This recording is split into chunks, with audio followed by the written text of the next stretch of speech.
Hello, hello. I'm really excited to be doing this interview with Ben Wangenye, who is a tribe member of Kauma Arts Digital Hub. And he works in the film industry, and he's going to tell us all about what it is to work in an industry, how it is from his perspective and experience. So, welcome, Ben. Thank you for having me, Mercy. Mm-hmm. Okay, tell us a little bit about you and where you are at the moment, your journey and where you are now. So yeah, like Mercy said, I work in film production, particularly in London, in England, and I'm currently now actually an assistant to a producer on a Universal project, so I'm currently working on at the moment. Mm-hmm. And my journey really started actually in film all the way back in, I guess, 2018, once I graduated from uni, because I did a film and TV degree course in Cumbria. So that's up in the Lake District. For those of you that don't know where that is. Nice view. It's got a nice view. So Yes, very, very different from London. But yeah, so once I graduated from there, I came back, and then I was fortunate to start off in locations as a location marshal. So for those that don't know what a location marshal is, it's that person when you see a film or TV show we're like shooting on a public road and they've closed it off. In that sense, there's always going to be someone plotted on the boundaries just to ask someone politely just to use a different route. Right. Yeah. Mm-hmm. Okay, well, that's your journey, and where at the moment, tell us the steps. Give us some steps into from the time that you were in uni, when you did, maybe you kind of felt like, yes, I've arrived. This is the first thing that I'm doing, or how the uni prepared you for where you are. Yeah, I guess the one thing, yeah, like I was told from very early on when I started off at university was just to use the kit and use it wisely, like just to practice every discipline that you think like if you think you like sound, you get the free kit and the time to practice just using that. Cameras, obviously, everyone who goes to film school, that's probably one of the first things that everyone's keen on is just getting as many cameras as possible, just to figure out the settings and shoot as much as they can. Mm-hmm. And how the university actually helped me is in terms of getting my first job. I'll never forget this. Oh, So my first job actually was technically in 2017, I think. I was on Peter Rabbit. Peter Rabbit. Yeah, they were shooting up in the Lake District. Oh, wow. And the location manager emailed my uni because he was, Cumbria was shooting there, so let's get some students to come and help with marshalling. So yeah, I was one of 4 people for the initial round, and then we got invited back for another week where it was my first time ever being put up by a film, and it was actually really fun experience just to even see everything. That was my first time seeing like a big production in person. That is so interesting because it's not many people get, it's not many people get that opportunity to kind of start on a big budget film, or kind of big production team, if nothing else. And how did it feel? Tell us, what you felt, what was going into your mind. Here you are, you've just finished studies, and or you're still in study, and you're here with all the people that you look up to as well. It was really cool. It was just so exciting. I'll never forget, like we closed off a main street in one of these small villages, and Yes. then it was just chatting to people and just networking, just seeing what they do, what the job role is. And I was really keen, and I was quite fascinated, especially at the time. I'll never forget. It was a guy. I was asked to stay with one of the VFX team, so he was doing What's the VFX for those who visual don't know? effects. Sorry. I know we use acronyms as artists, but we just need to, yeah. Yeah, so the visual effects team, and one of the guys was doing LiDAR scanning. So that's light imaging, and oh my gosh, my VFX friend's gonna laugh. But yeah, it's basically scanning the whole scene of where we just shot, so they're able to have that in a computer. So they can, if there's ever changes need to be made, they can Yes. do. So they just, yeah, especially for something as VFX heavy as Peter Rabbit, you Yeah. definitely would need everything to be scanned in, so that at least, you of course, you got the animals and you got other things that need to Yeah. be added in as Oh, that's independently. a safe way of kind of like, that's a safe image that you can get in case anything goes wrong. It's kind of almost a default, isn't it, of where to start. So would it be, where do they use things like drones, for instance, to get something like that? No, it's literally so you've probably seen a lot of people doing that. So the construction industry actually does it a lot. Mm-hmm. So I don't know if you've been walking around and you see some guy with this tripod and like this weird thing on top of it, and he just looks like he's doing nothing. But he's Oh, actually okay. scanning that, like if they're wanting to make any road adjustments to the road, they can just scan bits of the Yes. road and and obviously they'll have it on a computer, and then the Yeah. guys on the other end can now work up plans so you can visually see it, like as with all the real measurements. It saves them Yeah. obviously having to do all the older fashioned like measuring systems they had before. Okay. Okay. So can you tell us a little bit about, uh, first of all, what your role is in terms of what you actually do as a production assistant? And then tell us a little bit about what the production team entails. You've told us about the visual effects team, you've told us about, a little bit of that, but start with your role as a production assistant, and then other roles, just briefly, just to give us an idea of what a production team would look like in order to make a film. Okay, so I've moved away from production now, but for the last, oh gosh, yeah, 2 years, I was a Yeah. production assistant. I started off on actually Doolittle, the reshoots. That was my first ever Doolittle. time. Oh, Yeah, wow. yeah, Okay, first. you got some good films there. Okay. Mm-hmm. Yeah, thank you. Yeah, so it's actually my first ever time. Um, Now that I've done like 6 months of being on location as a marshal, and then moving. I did a couple of jobs with the assistant directors team as a Okay. lock-off PA. Uh-huh. So similar role. So for lock-off PA, so when you move from marshal, obviously you're asking people to do these different directions. Now as a marshal, as a lock-off PA, sorry, you're on set with the AD team, and then the first AD or AD, second that's artistic director. assistant director. Assistant director. Yeah, There we so go. yeah, so they'd ask me to stand somewhere, just make sure, like, to ask crew to just be quiet if we're rolling, or just make sure people don't walk into shot. We're like the last barrier before someone accidentally ends up in the background. Uh-huh. Which I'm sure there's some people who are very keen and have Who've noticed in done some that. films. Yeah, Maybe they've, then been screamed at or something. it's less of I that can now, but I imagine. mean, yeah, you definitely hear it across the radio. There'll be someone saying you're in shot. Oh, wow. Yeah. Mm-hmm. Um, so Um, so moving from that now mm, to the office, where I'm working with so there's a unit production manager, mm-hmm. production supervisor, a coordinator, and then assistant production coordinator, production secretary, and Wow. then there's me, a production runner, a production assistant now. It's not a runner anymore. Um, but so in that, my job was to just help the team. So obviously the production team is really the heartbeat of the film. Like Mm-hmm. everything has to go through the production team at some point. So really, you So have to be able to know how to work as a team, in a team, with a team. yes, Yeah. yeah, Okay. Do tell. Yeah. teamwork is very essential. Like I mean, as a production assistant, my roles varied. I mean, the main job, I guess, for me was just to just to support everyone in the team like the best I could.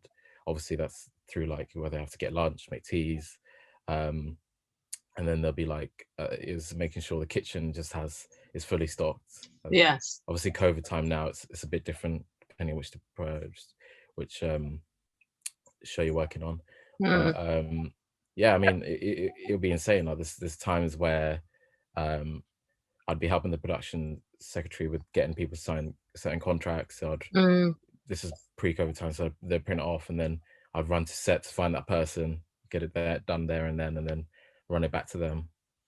And then it just, yeah, the job was dated. It's just really varied. It's like whatever comes up, if it ends up coming to me, then the big one, like I always tell my friend actually, who's recently joined as a production assistant is Yes. like just understanding priorities. Like if it's a funny one, people ask you, oh, can you order this? It may sound casual, Yeah. but trust me, it's the top of it should be the top of your agenda, just at least to get the ball rolling on that, to make Yeah. sure you've got an answer, just to say, oh, that's coming tomorrow, or I'm just waiting for approval and then I'll order it straight away. Yes. Well, it is interesting because, you know, as you say, people might think it's a straightforward job or it's an easy thing that, you know, kind of, oh, just order this or do whatever. So it sounds like you're a gaffer, like go for whatever. But there are things that you learn because of that. And there are things that you know, there are doors that open for you when you're on that specific platform. Give us a small example of what could happen. A scenario, for instance, build us a scenario where where that could lead you onto something mega. Yeah. Onto something mega. Wow. Okay. I Well, mean, it doesn't have to be mega, but at least a step above wherever you want to go. Yeah. I mean, in terms of when you're a production assistant in the office, because I guess for me, I was fortunate to work pre-COVID, was just the fact that you get to meet everyone, the whole crew, like everyone, everyone. Wow. You're like the person, Wow.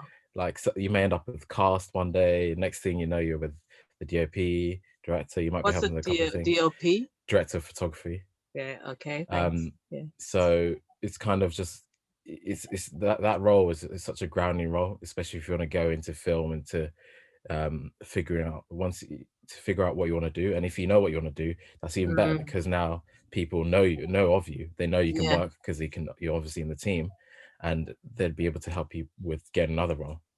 And in fact, it's almost like a roadmap.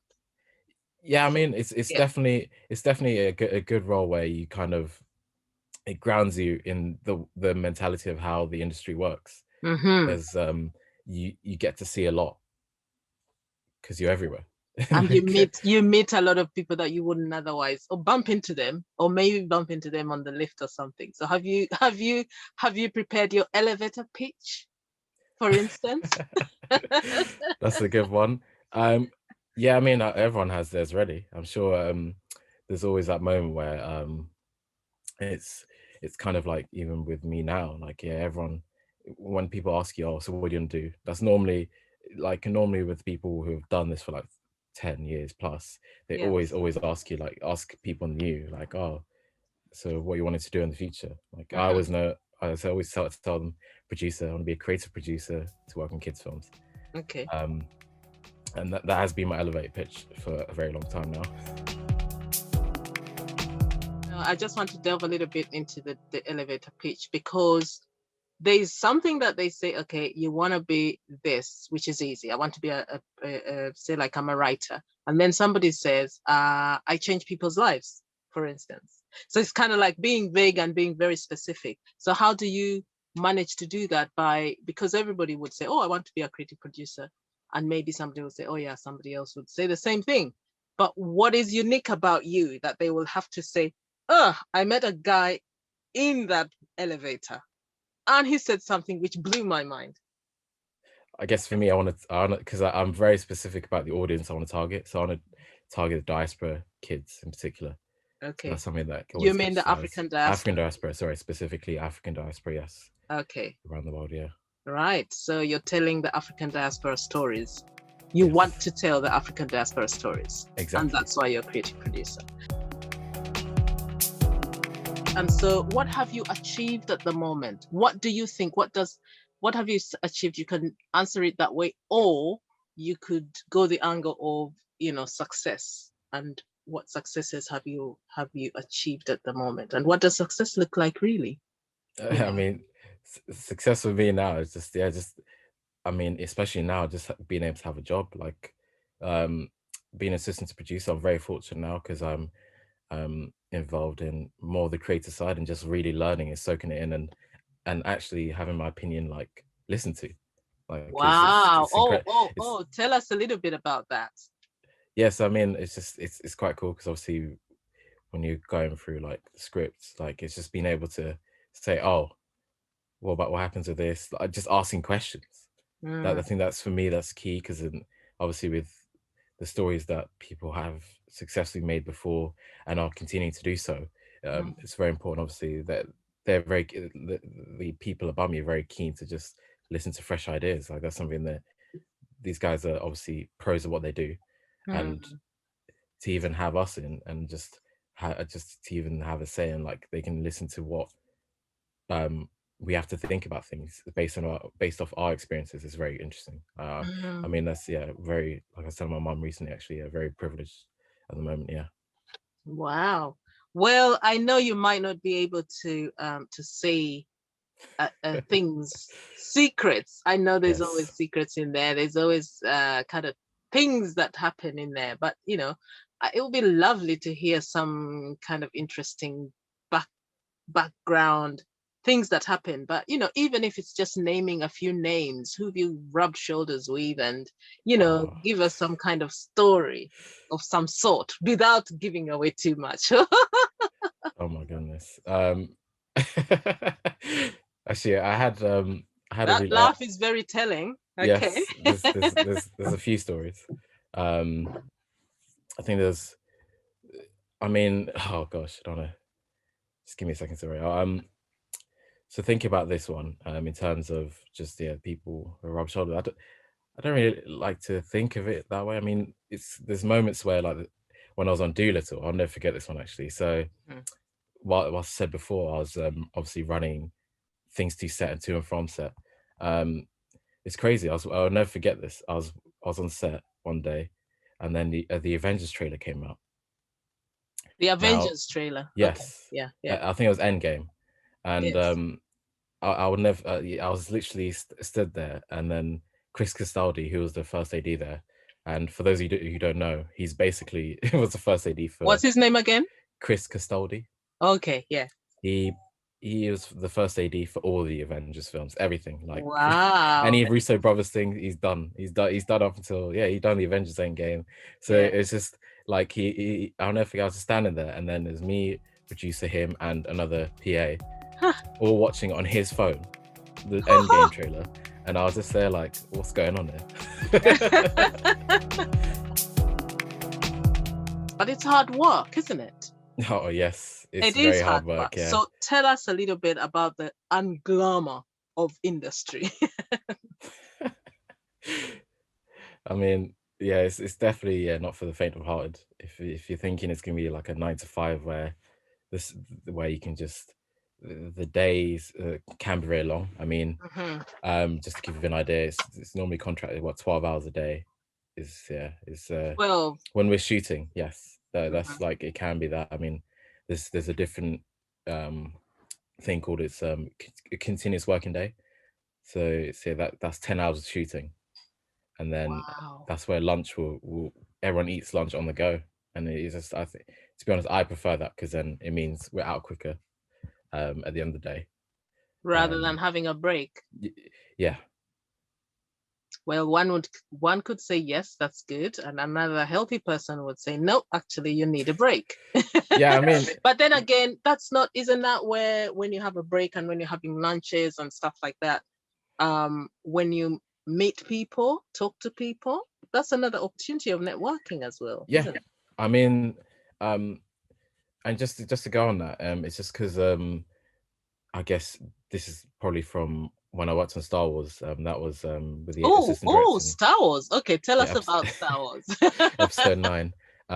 It's kind of like the lesson I learned was like, obviously, is to obviously your boss has to eat first. Then it kind of comes down that way, which for people who don't work in the industry don't understand. Like, but your boss is on set, and they just actually, if they leave, the whole film stops. Like, it's just the way the shooting stops, because we need our first assistant director. We need people to be working for us to be able to complete what we've been scheduled to do for the day. Of course, because it's a team. Isn't it? It's a whole thing of people. So that's why it's like a wheel, and so it's kind of like it's a cog. You have to be one of the cogs in order for it to do the whole thing. An expensive one. Of course. Give us some of the other films that you've worked on, for instance. Make a list of those, and also not a full list, but at least some of the memorable ones that I know you did say Doolittle, and you've mentioned it quite a lot because it was your very first one as well. But what other ones have you worked on, and which ones did you like best? Oh no, you're gonna give me trouble for that. No. So as a location marshal, I've done, oh my gosh. In fact, someone actually always used to joke around me just saying I'm literally on everything. Like there'd be, Wow. especially summer 2018, so like July onwards, there'd be some days where I'm doing 5 different films a week. Wow. Yeah, so I'll be one day doing this, one day the next day, and it's because it's a freelance industry. Everyone has to. That's why I say I'm very fortunate now to even just have a job, because it's like I understand, especially hearing from people who have been in this industry in the UK longer than me. They're saying like before, like having a 6-month break was normal, and we're so fortunate now to be able to just get jobs. So for me, that was a very, very fun time, because it's just obviously, as you said, networking. It's just now I'm networking with 5 different films. Wow. And then fortunately it's just like it just keeps jumping. So there's one actually, one of the craziest ones. So my first film back as a location marshal into London was Spider-Man Far From Home, and then through that, I'll never forget, there was one, I think it was one Sunday afternoon, I got a random call from a location assistant. He knows who he is, and it was for Men in Black International.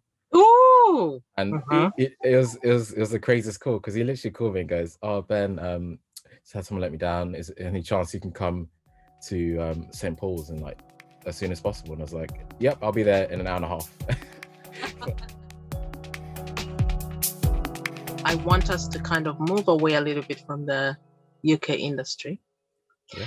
And I want us to delve into the industry, filmmaking in Africa, for instance. Can you tell us a little bit about your ambitions, kind of like looking at the film industry here, film industry in the States, in Europe, but also most especially the film industry in the continent of Africa? Yeah, I mean, for me, the one thing I'm always going to be impressed with is I'm from Kenya, so that's where I kind of focus all my research to at the moment, in terms of just how the process work there. Because for me, my future aim is to be able to work here and in Kenya. Yeah. Were you born here, or were you born there and then you came over? I was born in Kenya and then I moved here when I was 9. So yeah. Yeah. Oh wow. Yeah. Pretty much. Not that you're old, you're young, and so it's really good to kind of just get to know that you're still connected and linked to that. So we want to hear a little bit more about your perspective on the industry in general, what frustrates you, what you've achieved there, what you've done, connected with and stuff like that. Yeah. So yeah, like I said before, I'm always, especially with Kenyan filmmakers, just because I always have documents around me, from in terms of the processes of like how to shoot in Kenya. So the Kenyan Film Commission, I have to give like 100, like I can't applaud them enough. Like they're really making strides to push the industry forward in the sense of like, I know of 5 different films that Netflix had acquired from Kenya. I've seen them. They're very funny. Oh, can you tell us at least 1 or 2 of them? At least 1 or 2 of them. I mean, 40 Sticks is doing really well. My goodness. Sticks, yeah. Yes, that's definitely one I'd recommend. Like, do you know the producer of that one or something? Oh no, I have him on Instagram. But no worries, no worries. Yeah. But there's also other filmmakers. I mean, like Kati as well, that went to the Oscars. That's an Amazon. Prime for those outside. But yeah, I mean, there's strides, and there's other filmmakers who are posting stuff on YouTube. Like I delve in, like, how most people do on YouTube, and you end up in the depths of interesting videos. I have to always shout out the people in Machakos County, because I was seeing a lot of their short films, and they challenged me to Machakos County. So it's Machakos outside of County. Nairobi, yes. Nairobi. Yes, Yeah. and there's Okay. multiple filmmakers out there who are really pushing me, because I'm like, whoa, like their ideas are really good. I'm like, Yes. yes, okay. Whilst I'm developing mine, I have to obviously make sure like these guys are really gonna keep me on my toes if I even think Yeah. about going to Kenya. So do you think that actually it's a viable industry that is definitely growing for the area and for the markets on the continent, but also market outside of the continent? Yes, well, I mean, in terms of where we are in Kenya specifically, I chat to filmmakers there who I don't want to name yet, but like Yeah, filmmakers sure. I'm collaborating with, Yeah. who are in Nairobi, some are outside, and the biggest struggle they always tell me is obviously the fees at the moment. So for those of you who don't know, in Kenya, Mm, um, so when you're shooting even in public, like here in the UK, I can just go with my camera. If I'm not disrupting anyone or anything, it's free to shoot. There's no boundary to that, because obviously, like, there should be any issues. Everyone has a phone, mm, has a camera now, in that sense. So in Kenya, there's fees that the classification board charge for people to film videos. This includes YouTube videos, and it's daily fees as well. That's the thing that really breaks my heart, actually. I do have to give props to South Africa though, because in terms of the range, I mean, I hear from many Kenyan filmmakers that they're getting a bit frustrated, just because they're like, it's cheaper actually to shoot in South Africa. So mm-hmm, in terms of some Kenyan films that are done well, that some of them are shot in South Africa, mm. not out of like choice, but out of necessity in that sense, because it's actually just more It's feasible for them to easier, do it there. Yeah. feasible. Yeah. So does that mean that there's a open space there? There's a gap there where people could fill in terms of getting that, or is that quite difficult in terms of getting facilities like that in That's East Africa? definitely a space they could fill. I mean, it's a conversation that I'm sure is happening. The classification Yeah, board, with I'm Netflix sure, coming in. yeah, Yeah. in terms of just seeing content being brought up on the rate. I mean, it's kind of like, you have to look to our West African family, like looking Mm, at Nigeria. Their industry is doing very well, mm, and for them, like, they're able to market. They market very well to their own people, and to yeah. obviously the diaspora around. Like, I know many It's a people big actually, population. yes, who Yeah. just, some people, yeah, I know, they you'd see Nollywood, like even in certain I heard recently actually from a friend in LA, in Mm. certain hair shops, like you would not see anything apart from Nollywood films in the In shop. LA. Yeah, in certain places. Yeah, if you're going to get your Wow. hair done, you'll see Yes. Nollywood films. that's Well, that's that's how good. wide reach it is. It is That very is good. good because the diaspora is big. Nigeria, there's a lot of people in the diaspora.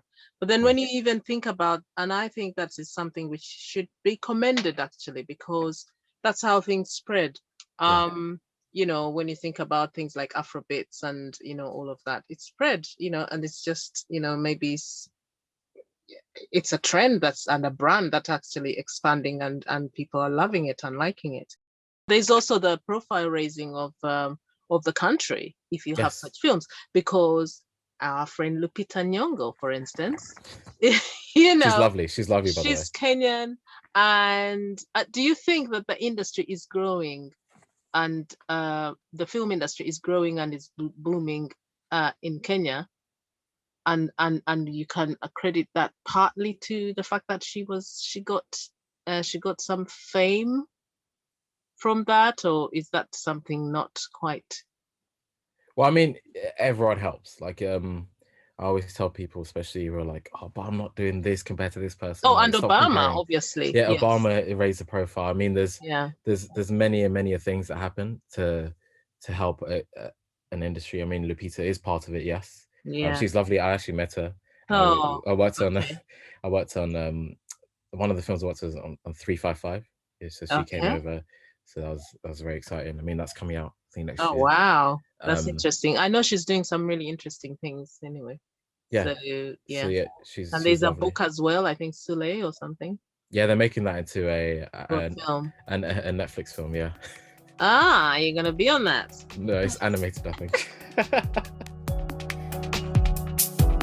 I'm just thinking, where do you place yourself? Where do you see yourself locating? So we've talked a little bit about Kenya, and it'd be interesting to delve into that. But what as a creative producer, and somebody who wants to tell stories, who is your audience, and what are the possibilities in terms of, like, I know you said you wanted to talk to the people in the continent, but also to talk to the people in the UK.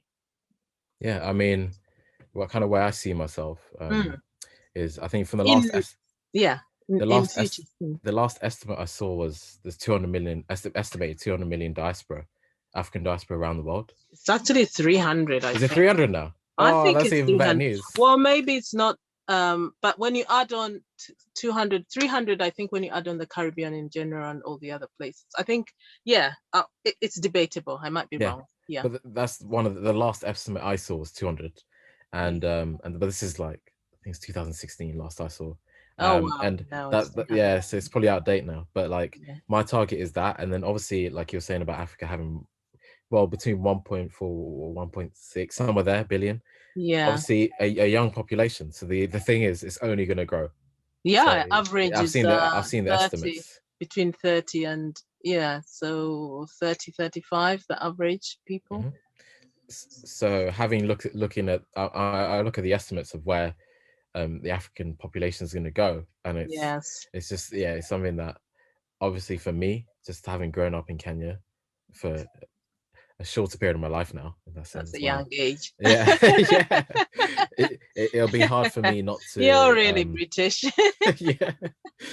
Well, it's debatable. Some say no, but yeah. Yes. It's kind of, for me, it's just making sure, like, I'm able to obviously target this market as well as helping people where I'm from. There's many, like, I'll never forget when every time I get to Kenya, I go see my old schools, my old nursery teacher. Like, she reminds me of how funny, like, times were back then, and even looking at, like, where my first flat was, like, not my one, but my parents, where they got their first flat. Looking at that, looking with how far I've come in that sense. How do people find out about you outside of the Kauma Arts Hub? Where do we find more about you? Do you have a website? Is it MDB? Kind of just tell us a little bit where.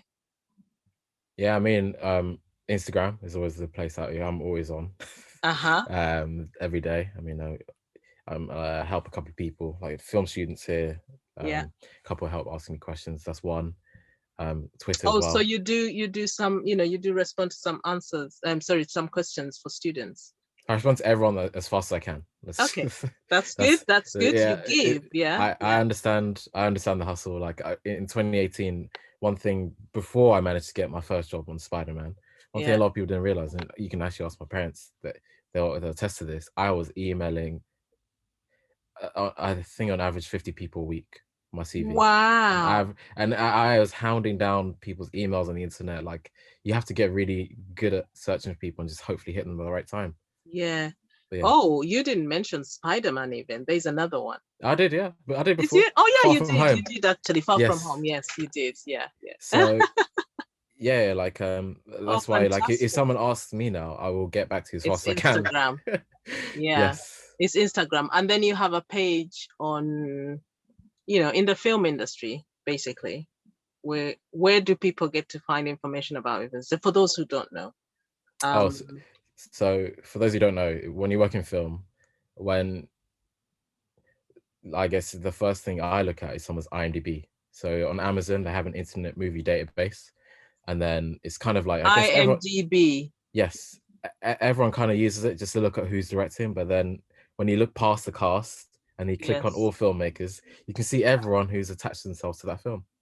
They may not appear in the credits. Just because you might not have done enough days, because obviously the credit is quite tight in that sense. Like, there's only so much space. You can't fit the 3,000 people that end up have in some way contribute to that film. To the film, yeah. So it's just a better, for me, that's a much It's better all way those credits that come up after each film, isn't it? Yeah. And they have to be there.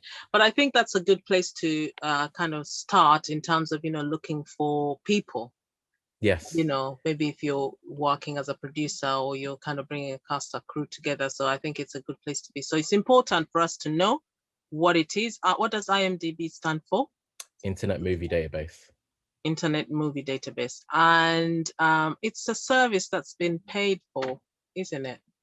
Well, so for those who are just starting, you can just edit a page and add yourself for free.